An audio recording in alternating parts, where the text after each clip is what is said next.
Hi everyone, this is Allan McKay. So I wanted to welcome you to a brand new video. I'm really excited to put this out. This is based on an Instagram post that I put out for fun that I've had a lot of people asking about how I did it and wanting to kind of see behind the scenes. So just for fun, I put together this tutorial. I'm going to try and keep it fairly short, about 15 to 20 minutes, and just focusing on the preliminary idea of creating particle effects and what you can do with this. I'm hoping that this will be something that will inspire you to create your own particle effects. Feel free to leave any examples in the comments of what you see. I'd love to see what you come up with. In addition to that, over the next 7 days, I'm going to be pumping out lots and lots of tutorials. So this is your chance to let me know, leave a comment and tell me what effects training or ideas or other things you would like to see, whether it's for Max or Houdini or whatever you want. I would love to see your ideas, and in real time, over this week, I'm taking a week off. I'm going to be putting out lots and lots of training. So make sure to subscribe to the channel so that way you don't miss out. And of course, leave a comment, let me know what you want to see, and I'll do my best to serve you and give you the best training possible. In addition to that, I've been working hard on this Thanos training. It's all live action, 5 complete shots. It's going to be 10 videos going through how to create Thanos turning to ash using a lot of advanced particle techniques to do that. I think this is going to be really cool, and we're going to be taking shots through from start to finish. I'm going to be releasing that next week as well, so make sure to subscribe so you don't miss out. That being said, I want to keep this training short and sweet. Leave a comment, let me know what you want to see next, and I'll do my best to serve you. That being said, let's dive in.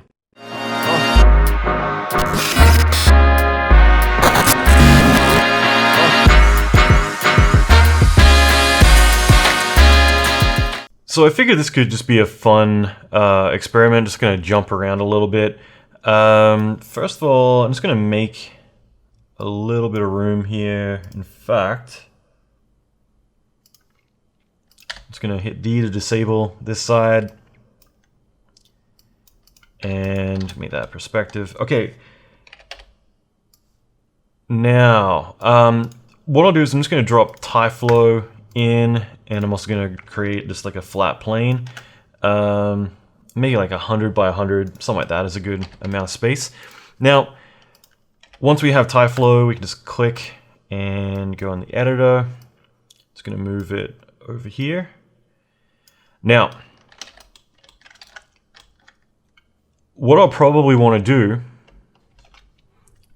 is I want to create an object that will snap down onto the surface.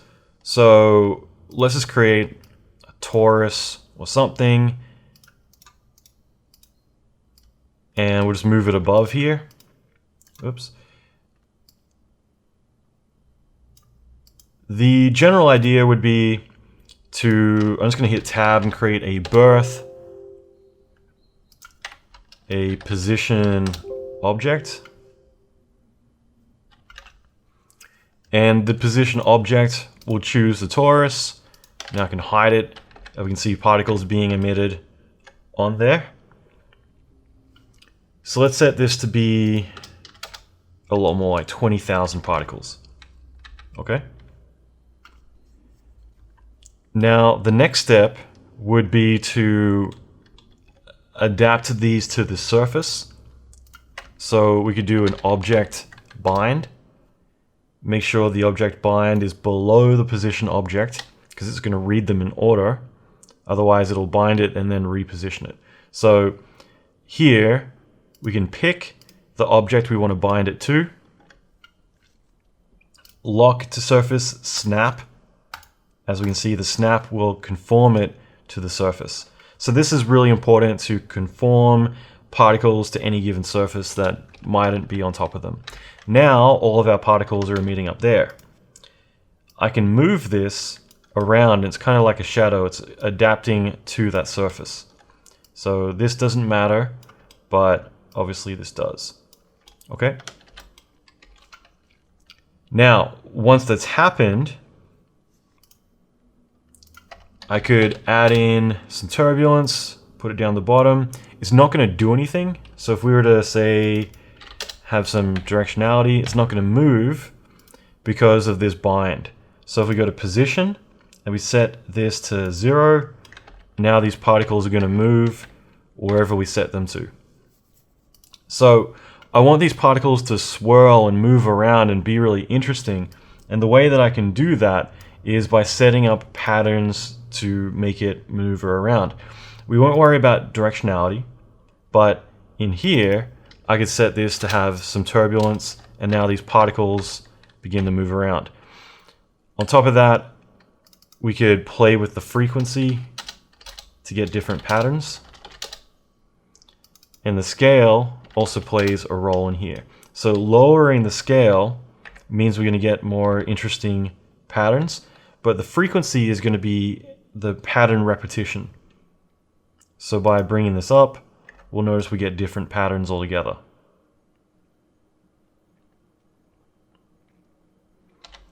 So one thing we can do is add a slow operator, and slow is drag. It's going to slow it down so that way it moves a little bit more elegantly. And we could actually increase this to 100, and that's going to really affect it. And of course we can lower that, but it's going to conform how much it moves around. So we have a consistent or constant force manipulating the particles, but now we have the drag keeping it conserved, all the energy conserved. Now, going back into my force, we could start to play with the patterns. We could do a lot with this. What we could try is, let's try like 1.12, and we could change this to turbulence. I think this is turbulence 4. So these are different turbulent patterns. And now we're getting a slightly different result. I'm going to increase my frame length, just so we have more frames to mess around with. But we can see now we're getting more of a cigarette swirl. We're getting all of these different swirly patterns happening based on just simply putting in values like this. And all of this we can adjust for different results. But the main thing is understanding that strength is the amount. It's going to amplify the amount of turbulence. Frequency is the repetition of the pattern, whereas scale is the scale of that pattern. So in other words, the scale of the swirls, how big the swirls are. The frequency is then going to be how often these swirls happen. So in other words, lowering that, it will happen less because it will be a longer sine wave, or however the trigonometry wants to work. But in general, this is how we're going to get more interesting kind of swirls and patterns. It's good to mess around with this and get a better understanding of what it's doing. Now, the key thing is that we have 2 levels of noise. This allows us to do a lot more than just have one pattern. We could, in fact, introduce Perlin noise, put like a lower frequency, like 0.02, and like a scale 0.05, something like that. And now we're going to introduce 2 sets of turbulence. So one is going to create all the curls. The other one is going to shift the motion around. So what we end up with is a pattern like this. So it's a bit more interesting because we're now working on 2 different frequencies. So we can continue with this, but that's the general idea, is to be able to control everything through these patterns. Now, what I could do is introduce, let's say, something overall to shift the pattern. So I'm going to create a vortex. Just drop this in the viewport. And let's just set this to last forever. It's just a good rule of thumb. I usually maximize this. You can only go as high as 4, so I'm just putting that in. Lower this a little bit. Now, this is pretty old school. What it does is it revolves the particles, it rotates them. So the speed is going to expand outward, so it'll spin faster and it'll expand outward. The pull is kind of the opposite. It's trying to pull it back into the center. And then the axial drop here tells it to move upwards at a certain speed. But if we were to turn object bind off, we would now have this, because now the particles are swirling, but they're also spreading out and then moving around. So we get some really interesting patterns by doing this.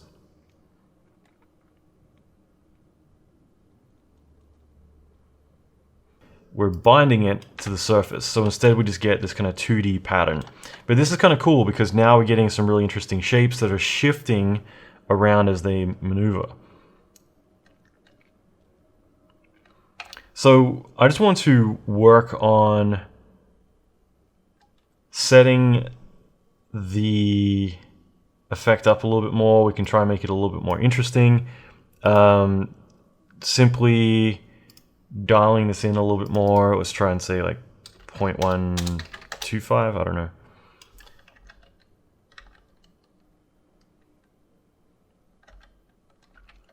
We could give it more octaves. So iterations is really octaves, and that is kind of like adding extra noise to the pattern. So now we can see we're getting even more intricate details, opposed to if we were to lower this, it would simplify the pattern.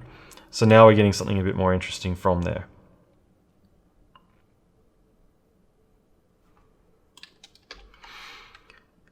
And the real secret to effects is layering all these things, but still knowing what they do.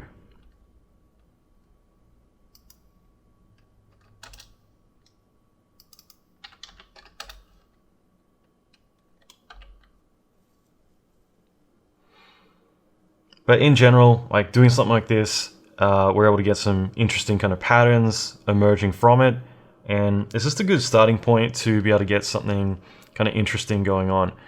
But what I could do from here would be to actually spawn particles from it. So in other words, I could use this as a way to get some more additional motion by not actually relying on the heads, but actually the trails that are generated.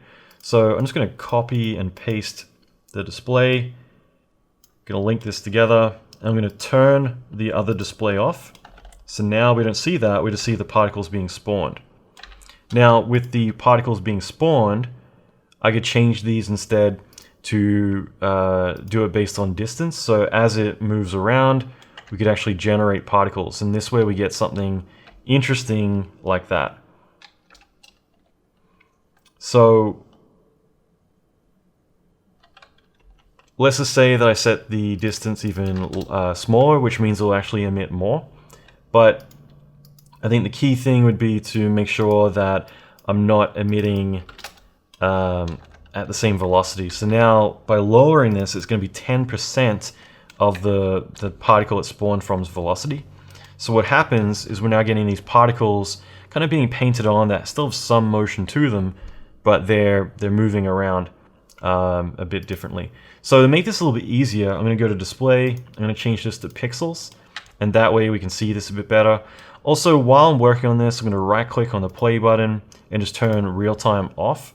And that way when I hit play, sorry, that's my Amazon Echo, and while I hit play, it will play every single frame. So now we're getting some pretty interesting patterns.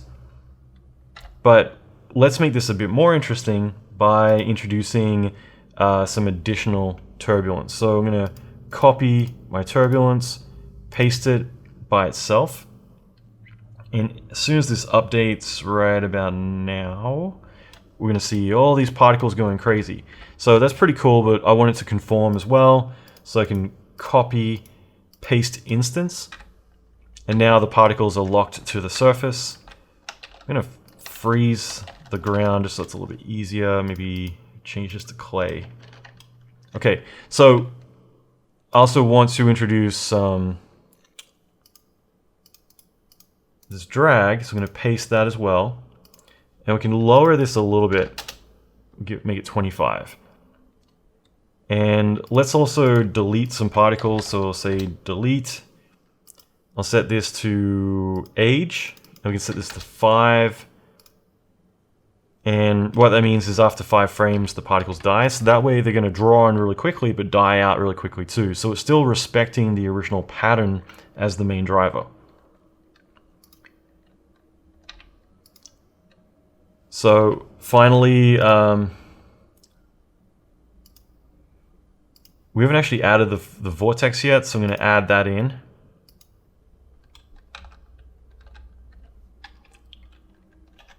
And I'll do two things. I'm going to turn on simulate substeps because the vortex will pull it apart very quickly, so this will help it update better. And with the speed, let's set this to 100. And the reason for that is that now that we have some like really powerful forces being pulled around, this will be a chance for it to be a bit more subtle in terms of its motion. But I'm going to move this up above position. Okay, and with the speed, I'm just going to lower this down a little bit just to kind of see what patterns we get from it. So I'm going to slowly constrict it. It's a little bit slow to update, but already it's kind of nuts. So we'll play around with this a little bit. So one thing we can do is I'm going to turn this off for a second. I'm going to rotate my thing here. I'm using angle snap. It's right there. It's A, I believe, is the shortcut key, but it allows me to move in proper increments. All right, and with this, I'm going to remove the vortex. Instead, let's add it as its own force. And I'm just going to add this back in. So there's nothing being applied here except we have the vortex. And I'm just going to go down here now. We can set the multiplier to 10%. And that way we have the overall influence from this, but I can then up the amount and get stronger values, right? So I can set this to 10, and that way we're going to get some turbulence happening. Going back, I'm going to keep this at 50. Okay, so I'm just going to keep this at 50. We've got our turbulence, and then we have our vortex.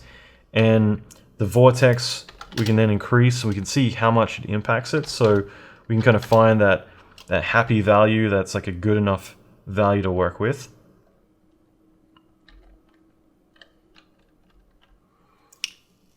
And, you know, overall, it's just, like I said, simulate substeps is another important one.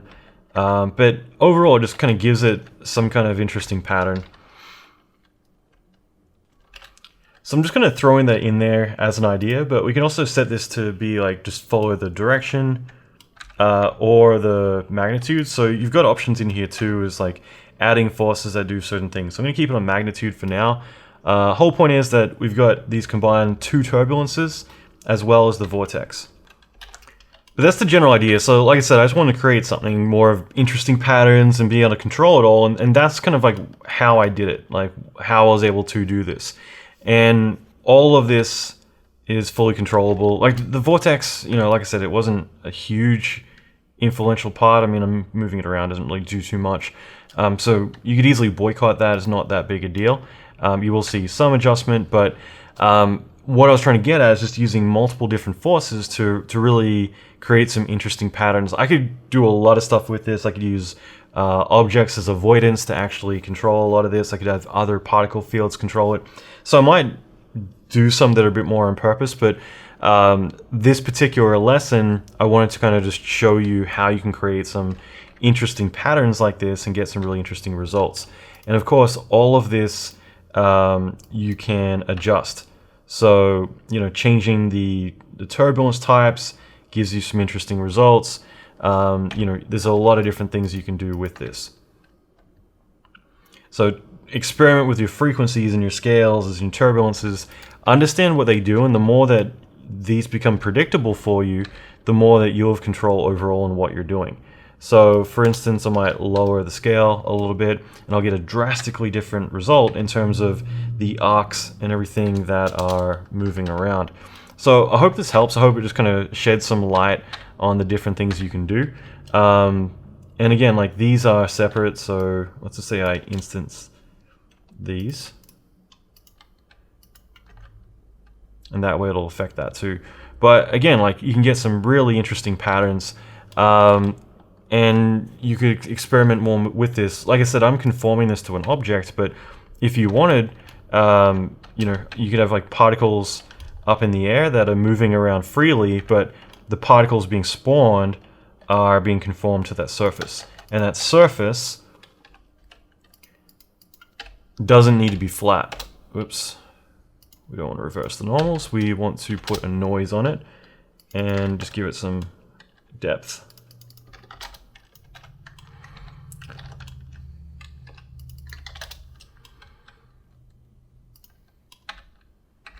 So right now these are moving over a 3D surface.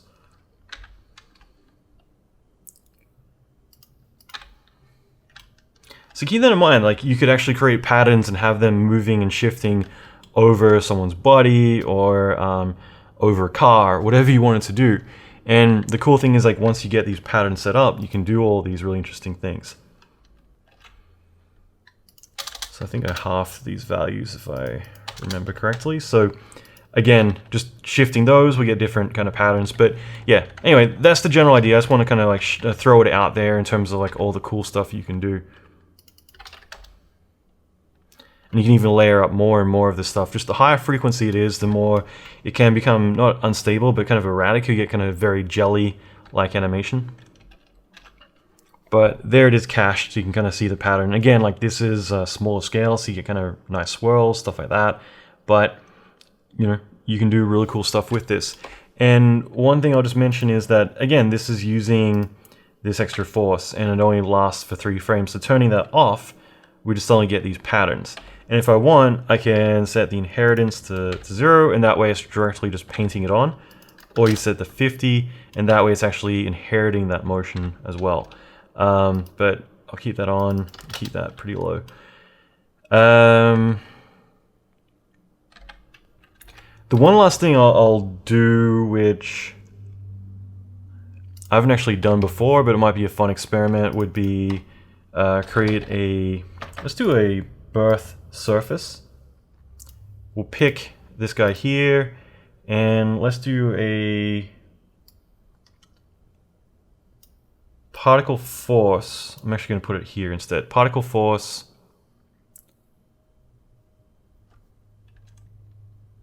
Alright, so I'm going to actually make this separate. So I'm going to create a separate tyFlow. I'm actually using a slightly older tyFlow than the latest, which I think we have tabs now. I rolled back just because motion blur wasn't working in one of the later builds, and I needed to render some stuff out with motion blur. So typically you just add them all a lot easier. Okay, so with tyFlow 2, go in the editor. All I'm going to do is a birth surface, pick this, and that way I'm getting particles at all these key points, right? And that's pretty much it. So let's go back into the particle force, and I'm going to add this guy in. And I might copy, paste instance, and put it at the bottom. But the general idea would be that I could set up this radius that the particles need to navigate around. So you can, again, like using other particle systems, you could get some really interesting results.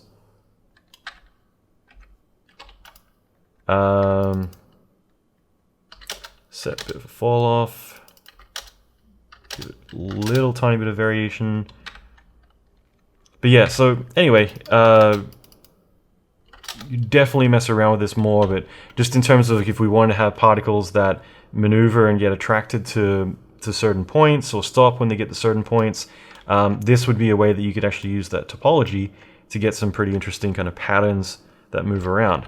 So now this swirls around, but as it does, it kind of starts to slow down and stop as it gets to those certain points.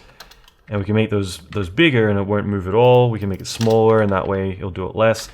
But as you can imagine, you can get some pretty cool results. I can actually have the other one swirling and moving around, whether it adds to it or whether it stops it. So again, forces, you know, yeah, you've got a lot of control over what you're doing.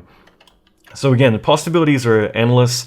The main thing is I just want to kind of showcase this, and I might do a few others that are a bit more intentional, but this was based on this one here, which is pretty much the exact same thing. You can see the vortex kind of kicks in and makes it a bit more erratic, but overall is the exact same kind of setup as we've already done, just at different scales.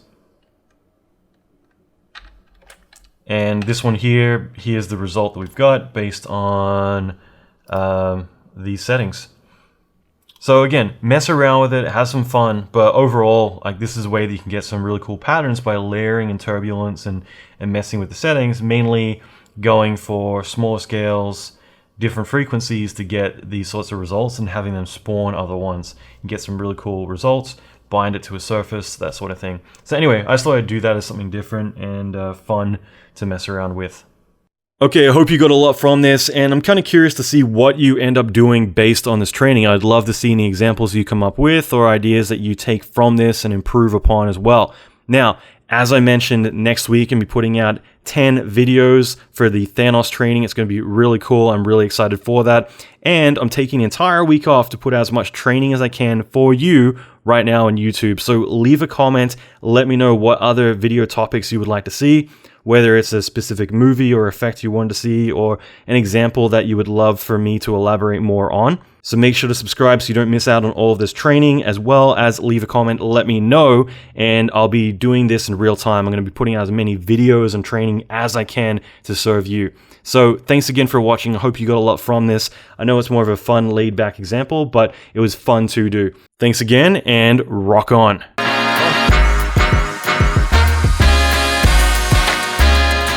Get the free visual effects class. This is a free 18-hour class on live action visual effects, covering destruction, fire and explosions, lighting, rendering, all within a real visual effects pipeline.